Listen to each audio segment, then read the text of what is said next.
Hello everyone, welcome back to my YouTube channel. Today I will discuss about fever, or another name is pyrexia. So at first look into the definition.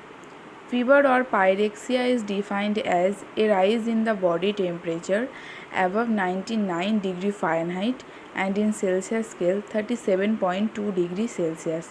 As we all know that our normal body temperature is 98.6 degree Fahrenheit and in Celsius 37 degree Celsius. So when the body temperature increased above 99 degree Fahrenheit and in Celsius 37.2 degree Celsius, it is called fever. Thermometer is used for measuring body temperature. Next comes to the causes of fever. Causes of fever are infections, disease of nervous system, blood disease such as leukemia, embolism and thrombosis, dehydration. Dehydration means loss or removal of water from our body. Surgical trauma and causing infections. Trauma means surgical opening, skin abnormalities that interfere with heat loss.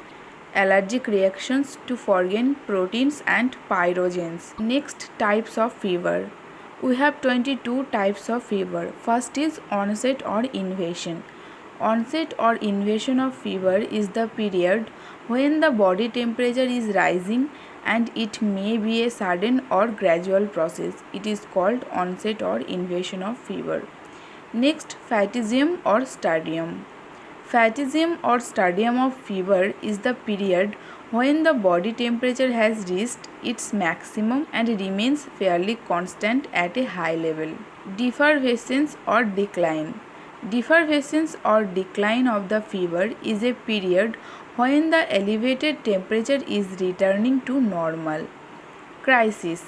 Crisis is a sudden return to normal temperature from a very high temperature within a few hours or days. True crisis. The body temperature falls suddenly within few hours and touches normal, accompanied by a marked improvement in the client's condition. It is called true crisis. Next, false crisis. A sudden fall in temperature not accompanied by an improvement in the general condition is called false crisis.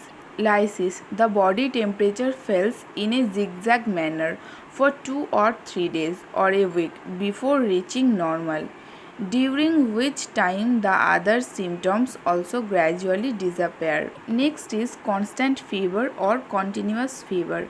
Constant fever or continuous fever is one in which the body temperature varies not more than 2 degrees between morning and evening, and it does not reach normal for a period of days or weeks. Remittent fever. Remittent fever is a fever characterized by variations of more than 2 degrees between morning and evening, but does not reach normal. So when the body temperature variations of more than 2 degree between morning and evening but does not reach normal, then it is called remittent fever. Next is intermittent fever. When the body temperature rises from normal or subnormal to high fever and back at regularity intervals, the intervals may vary from few hours to 3 days. Usually the temperature is higher in the evening than in the morning. Inverse fever. In this type, the highest range of temperature is recorded in the morning hours and the lowest in the evening, which is contrary to that found in the normal course of fever. Next is hectic or swinging fever. When the difference between the high and low points is very great, the fever is called hectic or swinging fever. Next is relapsing fever.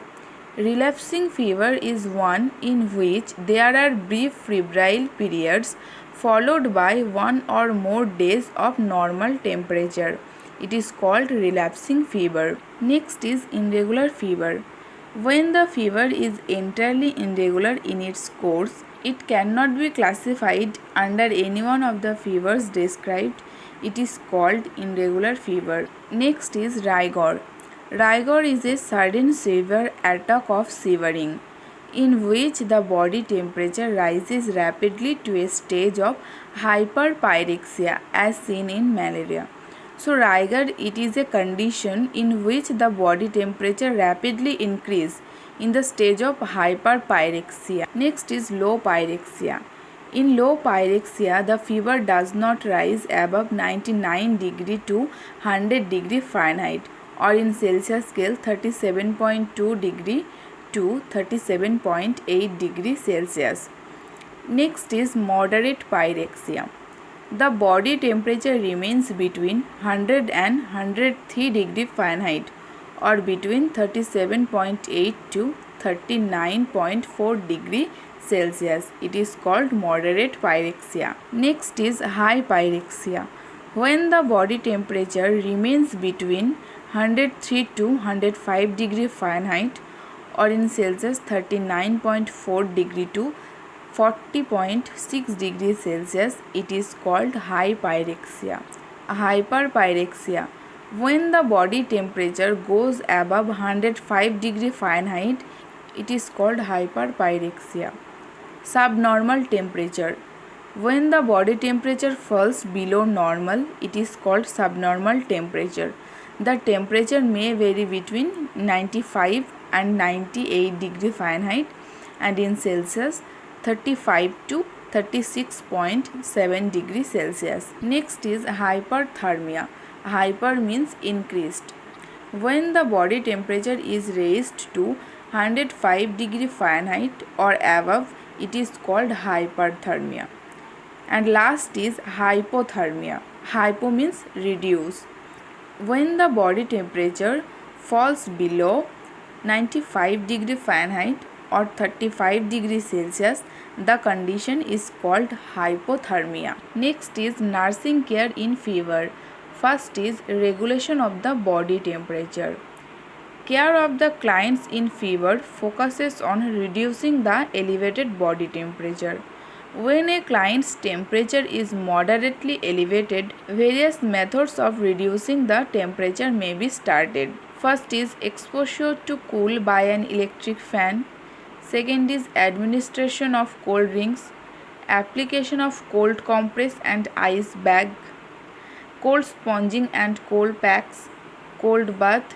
Use a hypothermic blankets. Hypothermic blankets means a special design blanket used either to reduce the body temperature of patients with hyperthermia. Next is meeting the nutritional need. The cellular metabolism is greatly increased during fever. The oxygen consumption in the body tissue increases approximately 30% for each centigrade degree of rise in the temperature, or 7% for each Fahrenheit degree. High caloric diet is indicated in fevers. Since the digestive process is slowed down, the diet should be easily digestible and palatable.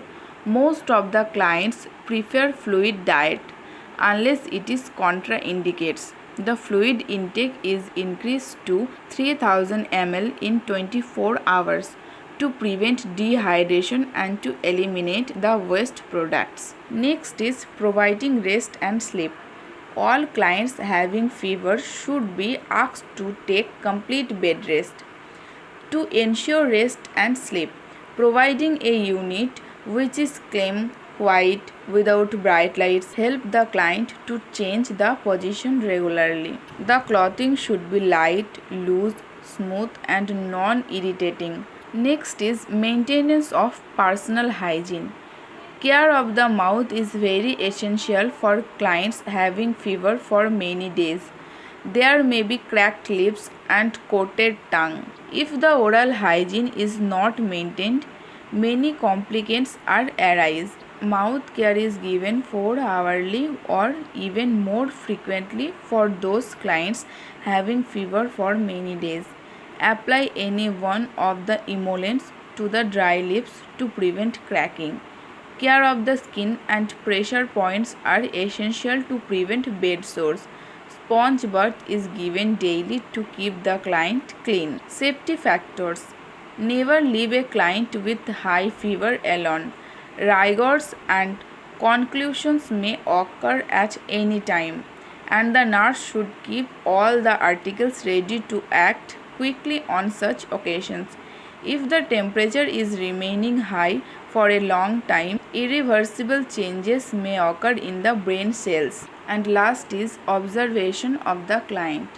Clients with fever need constant intelligent observation by the nurses. The vital signs are to be checked frequently to know the progress of the disease. Any worsening of the client's condition should be noted and reported immediately. Remember one thing, when any type of cold complications are applied, the temperature should be taken by the rectal method to get an accurate body temperature.